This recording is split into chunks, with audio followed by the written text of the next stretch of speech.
Good morning, everyone. Welcome to our Sunday service at UUSS. Whether you're here in person or you're participating on Zoom this morning, we are glad you're here. I'm the Reverend Lucy Bunch. I'm here today with Reverend Dr. Roger Jones and our special guest, the Reverend Bonnie Dlott.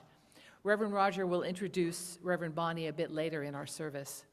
Also with us today are our music director, Anthony Tavianini, pianist Irina Tchantceva, and our technical producers, Ivan Caballero and Colleen Emrys.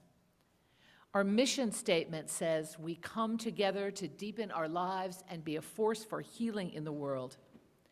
We invite you to explore all the ways we live out this mission. Our weekly message email comes out at the end of every week, and you can find a lot about what is going on in our congregation in that message and also on our website, uuss.org. If you are new with us, we're glad that you're here today. We ask that you fill out a Newcomer Card so that we can start building a connection with you. It's on our website at uuss.org/newcomers. Or if you're here in person, I'm sure there's a friendly person out at the welcome table who would be happy to offer you a paper copy that you can fill out. Please join us after the service out on the patio for coffee or tea for those here in person. And if you're on Zoom, we'll have Coffee Hub breakout rooms for about 12 minutes after the service where you can visit and get to know each other a little better. Starting next month, we will once again have our monthly newcomer orientation and exploring UU classes. These are a great way to learn about our congregation and UUSS. The orientation will be offered every second Sunday after church, and the exploring classes will be offered every fourth Sunday before church. You can learn all about these in our weekly message. This week, our office is closed while our staff take a well-earned break. I will be available by email or phone, and I will be in the office Wednesday afternoon if you need to drop anything by. I'm also going to be leading our traditional New Year's Labyrinth Walk this coming Saturday, January 1st at 9 a.m. Please note we won't be having our fun brunch together, mainly because it's not safe to eat indoors and it's too cold to eat out on the patio. But we will have hot beverages so that you could warm up after our Labyrinth Walk. So make sure to eat breakfast before you join us at 9 a.m. Also, please note that our Soul Kids RE classes will resume next Sunday, January 2nd, and there's a new Zoom code. So if you're an RE parent, please contact Miranda to get that information. Finally, our congregation participates in Soul Matters, a theme-based ministry that's woven through our Sunday services, our religious education programs, and we have small groups that focus monthly on the themes from Soul Matters. These groups are set up in October, and they stay closed until May. But if you're new to the congregation or you missed the deadline, we do have a few openings in some of our groups starting the second week of January. Contact me directly if you're interested in participating, and you can find my contact info on the website. Now, please remember to silence your cell phones. If you don't think that's a good idea, talk to the person on Christmas Eve who let their phone ring 8 times before they turned it off in the middle of the service. I think they will explain to you what a good practice it would be to turn it off. We're glad you're here. Thank you for being with us. If you're at home, please get your candle or chalice ready to light after Reverend Roger reads our chalice lighting words.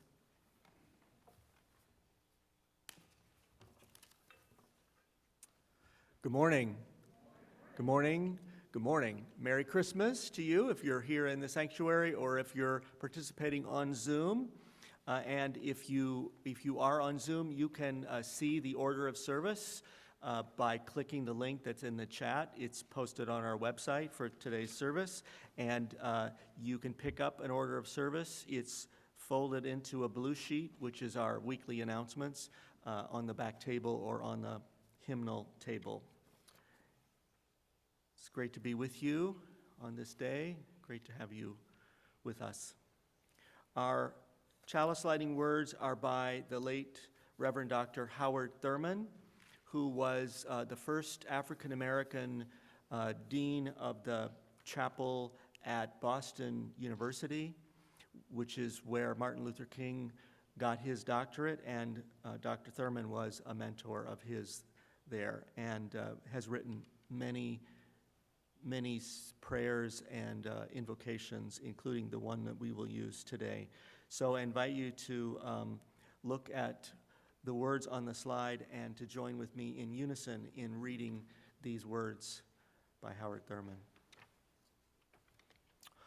When the song of the angels is stilled, when the star in the sky is gone, when the kings and princes are home, when the shepherds are back with their flocks, then the work of Christmas begins, to find the lost, to heal the broken, to feed the hungry, to release the prisoner, to rebuild the nations, to bring peace among the people, to make music in the heart.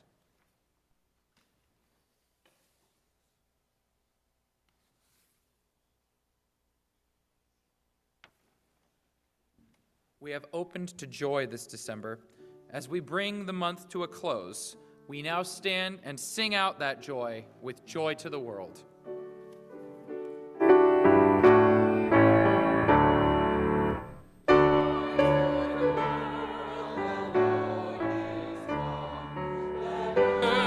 With praises ring, let every heart prepare him room, and heaven and nature sing, and heaven and nature sing, and heaven and nature sing.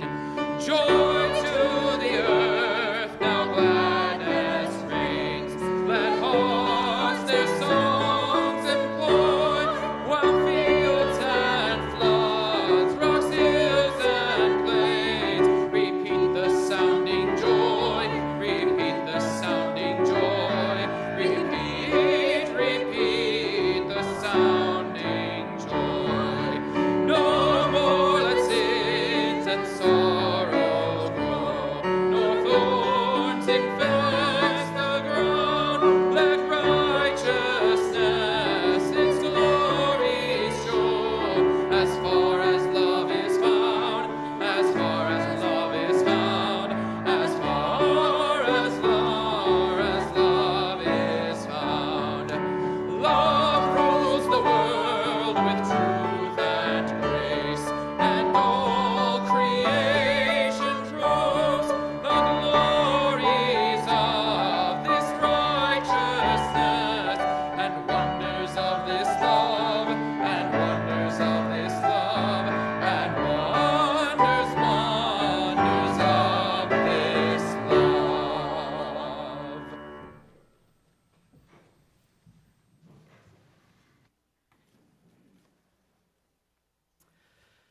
As Anthony said, our theme for Soul Matters for the month of December has been opening to joy, and it is a joy to introduce you to our guest speaker, our colleague, the Reverend Dr. Bonnie Dlott. She has been here a number of times and is always well received when she graces our pulpit. I'll tell you a little bit about Bonnie. First, I'll tell you about her family. Her husband, Rick Dlott, is here, right there. Hi. And her daughter, Rachel, and daughter-in-law, Shay, and Shay's parents. Welcome. Glad you're here. And Bonnie and Rick have been in service to our larger movement, the Unitarian Universalist Association, especially in our district, as trainers of teachers for Our Whole Lives, which is OWL, which is a multi-age, age-appropriate, values-based sexuality education curriculum that our denomination offers, and which we offer here every couple of years to youth. And they put many years into training teachers in our congregation and in other congregations to offer OWL. So thank you for that. Bonnie has another child whose name is Glade, and she started growing up in the Bay Area but went to grad school in Los Angeles and got a doctorate in biological chemistry and worked in human genetics research for a time. And then the family was back in the Bay Area, and she eventually heard the call to ministry and went to Star King School for the ministry. And she served the church in Napa, California for 11 years and has done many other things, including leadership in the Ministers Association, to which Lucy and I belong, the UU Ministers Association in our district. And anything else? That's right. I was wondering if she was going to say one of her claims to fame was that when I was the minister at the church in Sunnyvale, she was the intern during seminary. But then I thought about it as I was thinking, well, that's not really her claim to fame, that's my claim to fame, that we got to have Bonnie Dlott as our intern in Sunnyvale. It was a wonderful year, and she's a wonderful minister and friend to all of us. So welcome. There are other joys, I know, and there are also sorrows on our hearts, things that are occupying our minds and hearts. You may have heard the sad news that the Archbishop, retired Archbishop Desmond Tutu, passed away in South Africa. Model of Christian love, model of nonviolent action, a model of peacemaking and courage. And we send our thanks to him, wish him rest, send our prayers to the people of South Africa and to the whole Anglican communion. Also, Christine Lewis has let us know that her only brother, who is her older brother, is at home and on hospice care now. Her brother is a retired Navy commander, and he has Parkinson's disease and pulmonary respiratory failure. So we send our love to Christine as she holds her brother in love and prayer.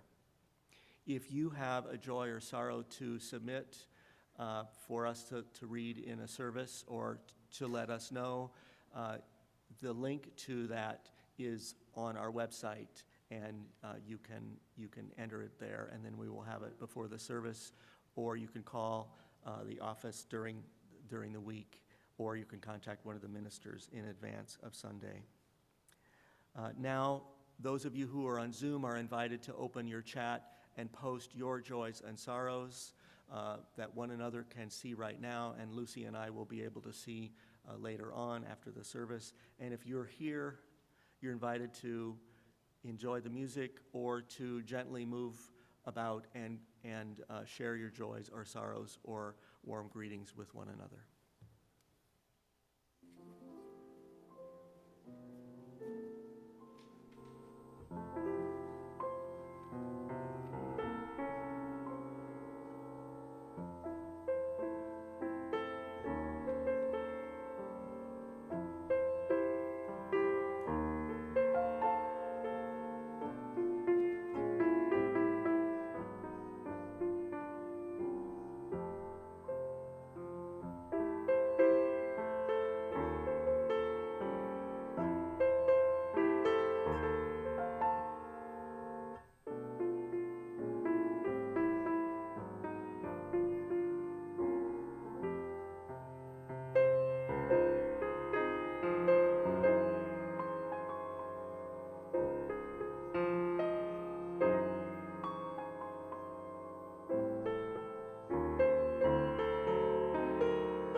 Please join me in an attitude of prayer or meditation.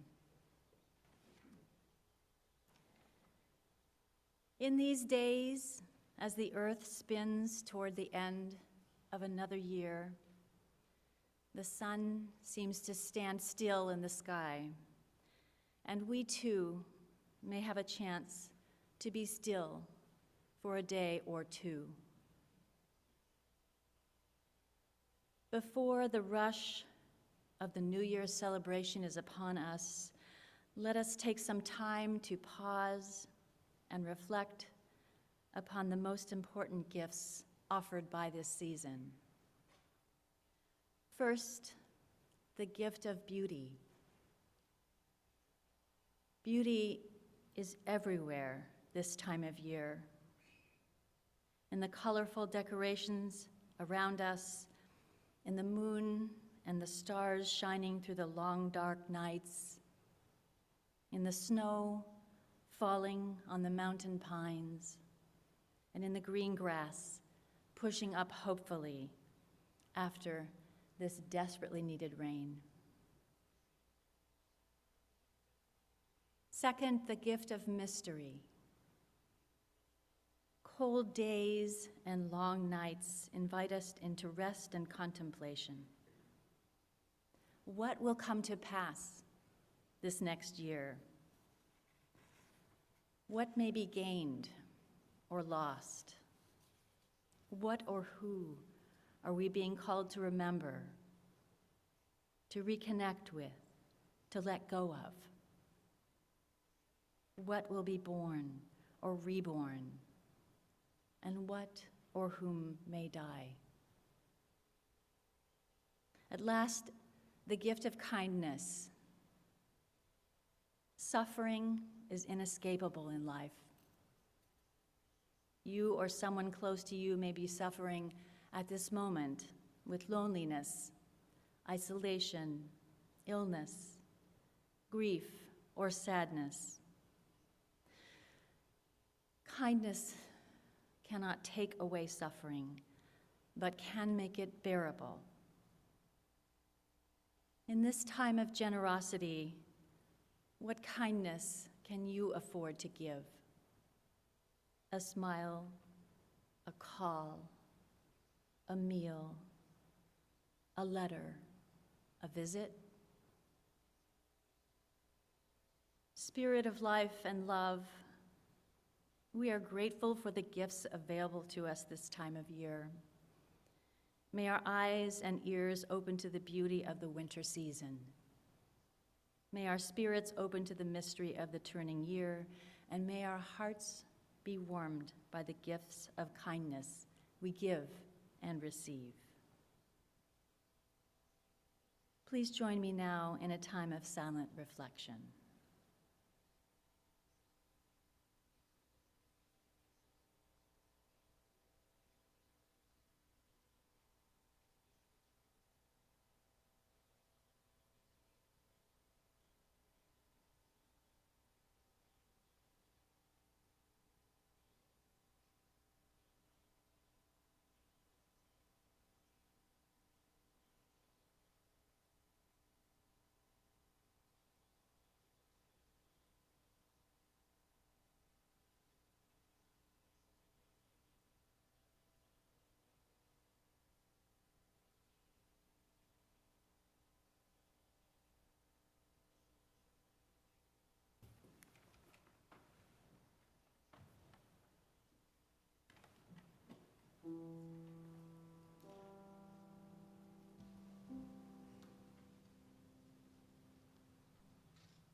Dark of winter, soft and still, your quiet calm surrounds me. Let my thoughts go where they will, ease my mind profoundly, and then my soul will sing a song, a blessed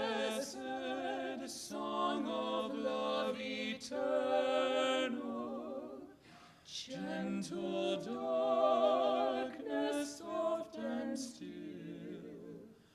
bring your quiet to me.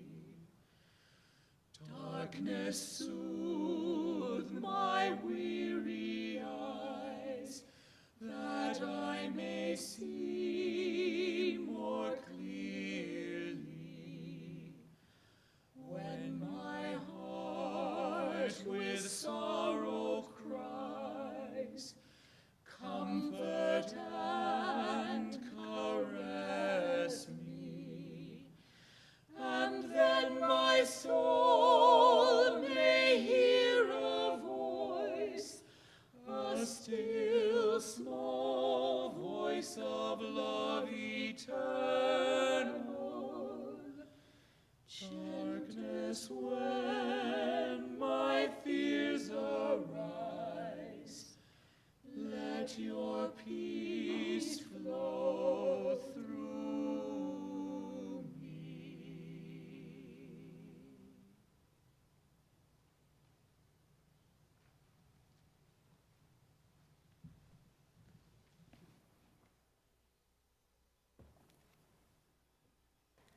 Already Turning by Edward Searle. Curiously, although we have entered the darkest, coldest, dreariest of seasons, already that season is turning for us. For like a seed in the iron-cold earth, our hope is alive. This is what gives us courage and inspiration to light candles and decorate trees and sing carols of peace and goodwill. The spirit of hope when all seems to conspire against it.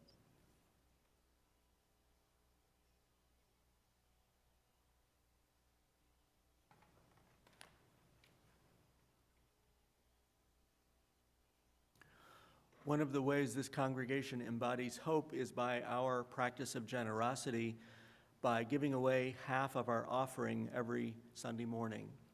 We give our offering, we share our offering with 12 community partner organizations, one for every month of the year. And for this month of December, our community partner is the River City Food Bank, which is the oldest continuously operating food bank in Sacramento County. And we have a close relationship with it, both at the longtime Midtown location and then a location that opened a few years ago here in the Arden Arcade neighborhood, serving people who've lived in Sacramento all their lives or for generations, and people who are new immigrants and refugee neighbors. I was in Canada recently, right after Thanksgiving, and I was listening to the Canadian Broadcasting Corporation, which had chosen a day to be Food Bank Day, and they were promoting donations to local food banks all around Canada, and they had a series of testimonials from people who had been served by food banks, not only by just getting food and nourishment, but by the services that most food banks, including River City Food Bank, provide. And a person spoke who had at one point been very down on her luck, and who was had been sustained by the support of the food bank. And she told the listeners that when you give to a food bank, you save lives. And that stuck with me, that clear message of hope that clear gesture of generosity provides. Our offering will now be given and received. Thank you.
As Margot and Bobby bring our offerings forward, please join with me in reading the Unison words of response.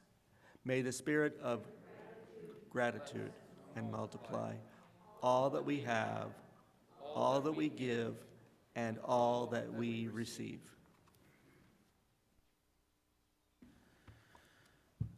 With the turning of the year, we recognize the beauty of the March of Days.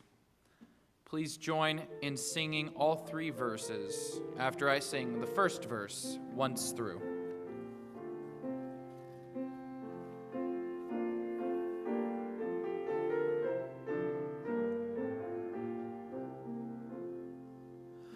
All beautiful the march of days as seasons come and go. The hand that shaped the rose hath wrought the crystal of the snow, hath sent the hoary frost of heaven, the flowing water sealed, and laid a silent loveliness on hill and wood and field. O'er white explore the march of days as seasons come and go. The hand that shaped the rose hath wrought the crystal of the snow, hath sent the hoary frost of heaven, the flowing waters sealed, and laid a silent loveliness on hill and wood and field. O'er white expanses sparkling clear, the radiant morns unfold, the solemn splendors of the night burn brighter through the cold. Life mounts in every throbbing vein, love deepens round the hearth, and clearer sounds the angel hymn, goodwill to all on earth. O thou from whose unfathomed law the year in beauty flows, thyself the vision passing by in crystal and in rose, day unto day doth utter speech, and night to night proclaim, in ever-changing words of light, the wonder of thy name.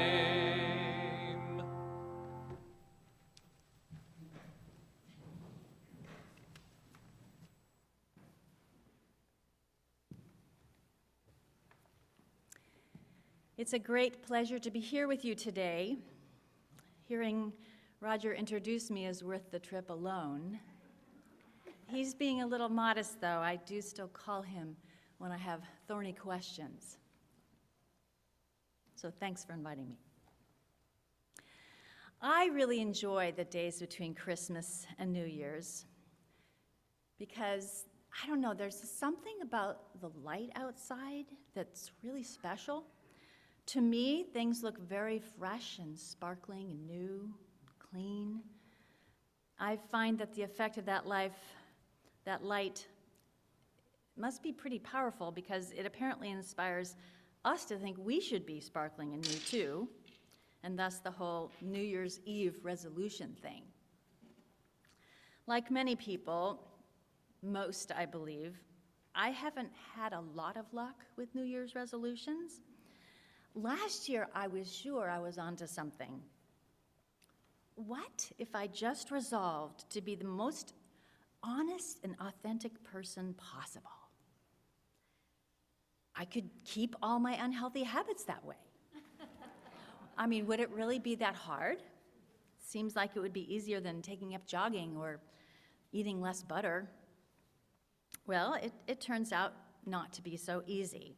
I certainly haven't achieved it. I'll tell you, and I have the science to back this up, honesty and authenticity are really hard. So if you're struggling with these things, it's not because you have some kind of inherent character defect. It's because, congratulations, you're a human being. So let's start with honesty. Some years ago, I saw a film called The Invention of Lying. Has anyone seen this film? My daughter's seen it. The story was set in an alternative universe, exactly like this one, but with one exception. In that universe, humans had never developed the ability to lie. Now, I can think of a lot of advantages to this. I mean, you'd never have to guess about the intentions or motivations of others. You could just ask them, and they would tell you because they wouldn't be able to lie to you. I think, maybe that would be refreshing. Maybe, but maybe not. Absolute honesty can be pretty harsh. In one of the first scenes of the film, the protagonist goes to pick up his date for the night, a woman he has never met before. She's extremely attractive. She quickly sizes him up and blurts out, "I'm disappointed that you are short and overweight. I'm not attracted to you at all, and frankly, I wish I could get out of this date." Being a persistent person, he convinces her to go through with the date anyway. At the restaurant, their waiter tells our hero that the girl is way out of his league, and then asks for her phone number. She refuses to give it, stating that she wouldn't even consider dating someone who worked as a waiter. You get the point. Ultimately, the main character discovers that he alone has the ability to lie, and that sets the stage for the rest of the film. Now, there's some really interesting twists in the film, one of the best being that he inadvertently invents religion. It happens as sort of an accident when he's trying to comfort someone who's dying. You might imagine, but I'm not going to say any more and spoil it for you. It's worth checking out. The film lifted up something that I've learned from experience, which is that while many people don't lie like hardened criminals or certain politicians, we all distort the truth sometimes. We're socialized to be sensitive to each other's feelings, so we practice some harmless deception by saying something nice but technically not true. It just helps us to get through the dinner party. And I suspect that many, if not most of us, have been caught in a not-so-innocent lie at some time. Something to think about as tax season is starting. Being a biologist, I believe that we come by our lying, cheating nature quite honestly. Deception is a time-honored strategy in evolution, seen in plants and all creatures, great and small. One of my favorite examples is the bluegill sunfish. I can't get through a sermon without talking about fish. Those of you who know me know this. Within this species, a specialized male form has evolved that mimics the appearance of the behavior of the female bluegill. That pseudo-female seeks out a big, strong bluegill male, allows herself to be courted, and responds just enough to keep him interested. Then when a true female spawns nearby, the pseudo-female is right there to surreptitiously fertilize the eggs. So what the big male bluegill believes is going to be an interesting night with two females turns out to be an outright genetic hijacking. All organisms on Earth, including us, are here because our ancestors were able to successfully compete for the resources needed to survive by hook or by crook or by lie. And that strong impulse to protect ourselves is still with us today, lurking in the back of our lizard brains. I dug into some of the social science that's been published regarding our relationship with the truth, and it turns out that we are indeed masters of deception. Studies show that we begin to experiment with lying even before we can talk. And it turns out that we're even better at lying to ourselves than we are lying to others. Robert Trivers, a professor of anthropology and biological sciences at Rutgers University, who specializes in social evolution, conflict, and cooperation, wrote a book about the ways we deceive ourselves. For example, we make up false personal narratives. This is the last time I'll do this. Or, other people shouldn't do this, but I can. Or more problematic, I'm not really hurting anyone. Or, it's not illegal if I don't get caught. Or most frightening to me, it's really not my problem. These strategies may very well help us cope with situations that are overwhelming, stressful, and difficult, but I think they also protect us from facing the truth about who we really are. Deeply flawed, physically frail, completely dependent upon one another, ultimately powerless and destined to die. In a word, vulnerable. So excruciatingly vulnerable. This can be unbearable to admit, to show. And yet, if we ever hope to be an honest, authentic person, can we escape our vulnerability?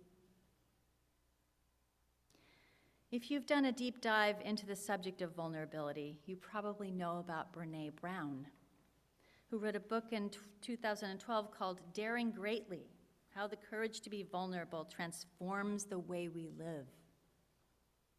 Brown was interested in studying people whose lives seemed full of honest, meaningful, authentic relationships. She called them wholehearted people and characterized them as courageous, compassionate, and connected. She found that these people all shared one common trait, and that was vulnerability. She writes, "The willingness to be vulnerable emerged as the single clearest value shared by all the women and men who I would describe as wholehearted. They attribute everything, from their professional success to their marriages to their proudest parenting moments, to their ability to be vulnerable."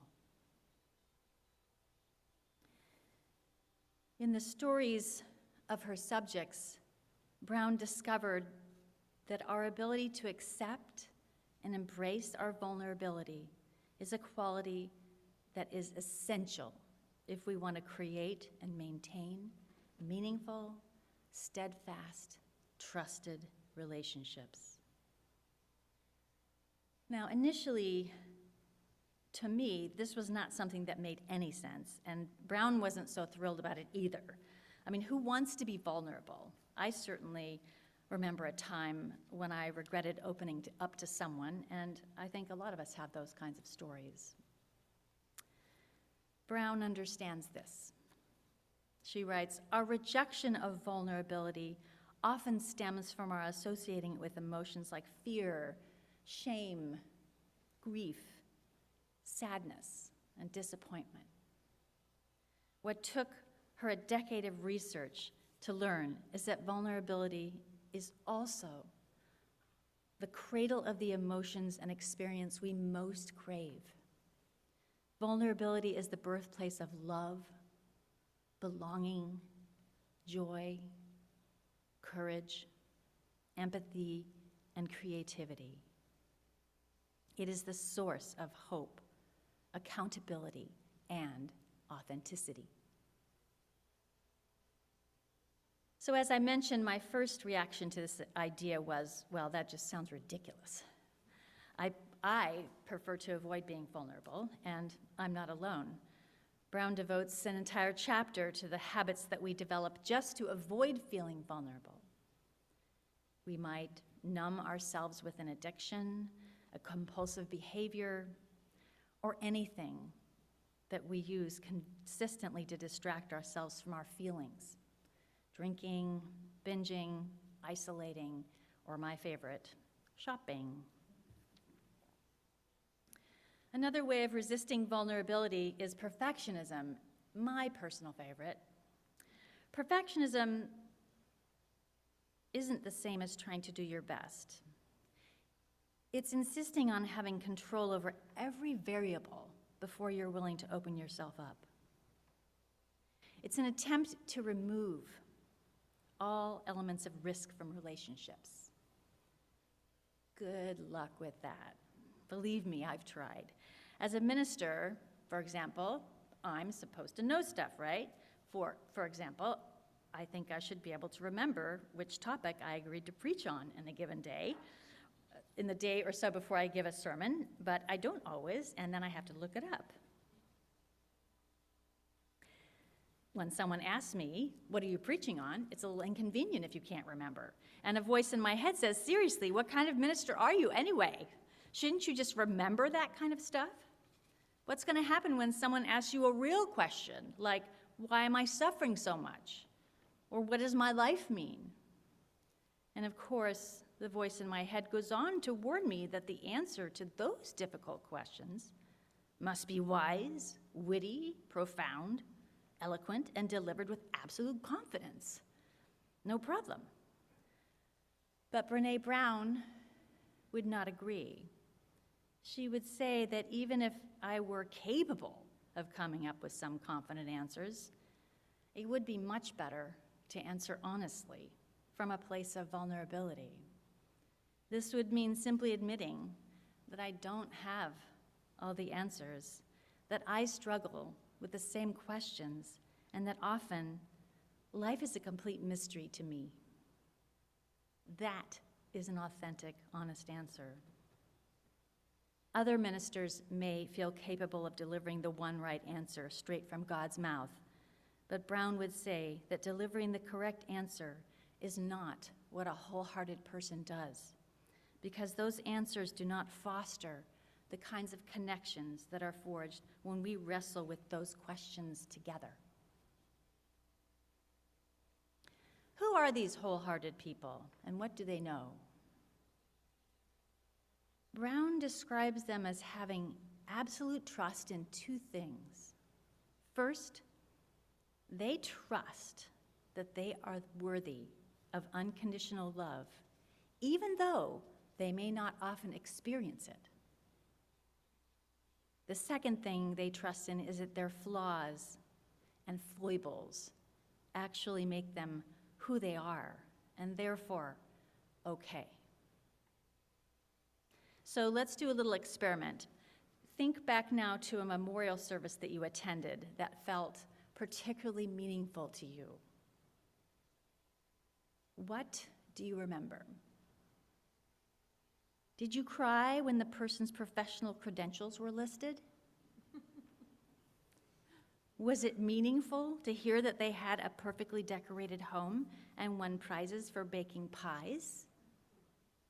Or did you remember the funny stories, the goofy, unpredictable things they did, the interesting way they looked at life that sounded kind of nuts to you? We love people for who they are, not for how flawlessly they live. I avoid those people anyway. And that's why people love you too, because of who you are. Wholehearted people trust in their own lovability and the worth of their individuality. They are able to let go of the messages about who they should be and embrace instead the fullness of who they are. And somehow they hang on to this mindset even when they feel hurt or victimized or disrespected. That trust in love and goodness allows them to connect powerfully with others in an honest, authentic way. Our seventh principle affirms that we exist in a state of connection, each inextricably bound to all. Our place in the web of all existence is a place of connection, of belonging. But to truly experience this, we must open our hearts and be honest when it comes to our characters, including our shortcomings, blind spots, prejudices, wounds, and mistakes. It's not easy. I find it very difficult. William Arthur Ward addresses this difficulty in his poem called To Risk. To laugh is to risk appearing a fool. To weep is to risk appearing sentimental. To reach out to another is to risk involvement. To expose feelings is to risk exposing your true self. To place your ideas and dreams before a crowd is to risk their loss. To love is to risk not being loved in return. To live is to risk dying. To hope is to risk despair. To try is to risk failure. But risks must be taken because the greatest hazard in life is to risk nothing. I don't recommend making a resolution to be completely honest and authentic beginning on January 1st. This kind of intentional practice is a journey, not a destination. And how lucky you are here to have each other in this beloved community to walk with on that risky journey. What better place is there to make room for vulnerability and create space for authenticity, to live as if we are all worthy of love, despite our imperfections? I'm in on that. I'm all in, because that's what we're here for, right? In this time of change, hope, and uncertainty, as we consider the possibilities offered by the turn of this year, may we find the courage we need to live more honest, wholehearted lives. May we find the strength needed to stay vigilant through this next wave, and may we be steadfast in caring for those who need it most. Amen, and blessed be.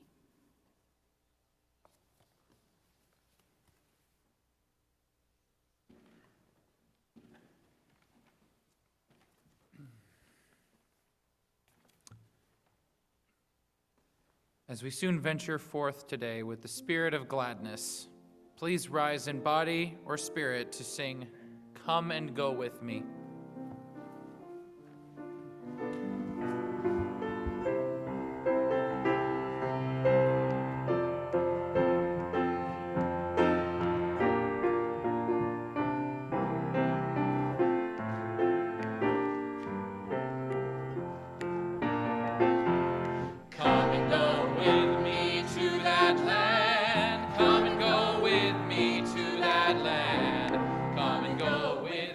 To that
Thank you, thank you.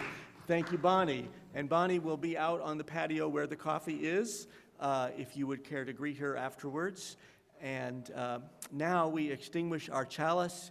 Our chalice is at home, our chalice here. We extinguish our chalice, but not the light of truth, the warmth of love, the warmth of community, and the fire of commitment. These we carry in our hearts until we are together again.